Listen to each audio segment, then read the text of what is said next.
રાજકોટથી સમાચાર સામે આવી રહ્યા છે। રાજકોટમાં પોલીસકર્મી લાંચ કેસમાં કાર્યવાહી। લાંચ કેસમાં પોલીસકર્મી રાજેશ શીલુ સસ્પેન્ડ કરવામાં આવ્યા।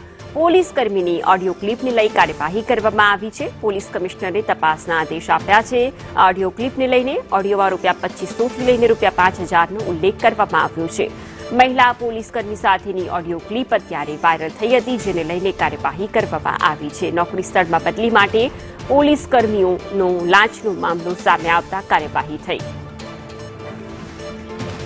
પોલીસ હેડક્વાર્ટરમાં ફરજ બજાવતા રાજેશ શીલુને સસ્પેન્ડ કરવામાં આવ્યો છે। ઓડિયો ક્લિપ જે વાયરલ થઈ છે તે ઓડિયોની અંદર ₹2500 થી લઈને ₹5000 આપવા પડે તેવી વાતનો ઉલ્લેખ સામે આવ્યો છે।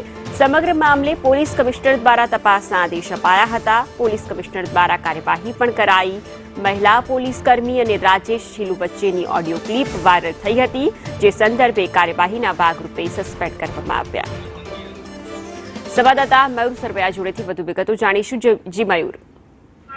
બિલકુલ, રાજકોટમાં નોકરી સ્થળમાં બદલી માટે પોલીસ કર્મીઓ લાંચનો મામલો સામે આવ્યો હતો કે તે બાબતે અત્યારે રાજેશ શીલુ જે પોલીસ હેડક્વાર્ટરમાં ફરજ બજાવતા હતા તેમને સસ્પેન્ડ કરવામાં આવ્યા છે। તાજેતરમાં જ ઓડિયો ક્લિપ જે છે તે વાયરલ થઈ હતી અને ઓડિયો ક્લિપ મામલે હાલ કાર્યવાહી જે છે તે કરવામાં આવી છે। ઓડિયોમાં 2500 થી ₹5000 આપવા પડે તેવી વાતનો ઉલ્લેખ જે છે તે કરાયો હતો અને સમગ્ર મામલે પોલીસ કમિશનર દ્વારા તપાસના આદેશ અપાયા હતા અને પોલીસ કમિશનર દ્વારા સમગ્ર મામલે કાર્યવાહી જે છે તે કરવામાં આવી છે। અને હાલ મહિલા પોલીસ કર્મી અને રાજેશ શીલુ વચ્ચેનો ઓડિયો ક્લિપ જે વાયરલ થઈ હતી તેમાં હવે પોલીસ કોન્સ્ટેબલ જે રાજેશ શીલુ છે તેમને હવે સસ્પેન્ડ કરી દેવામાં આવ્યા છે।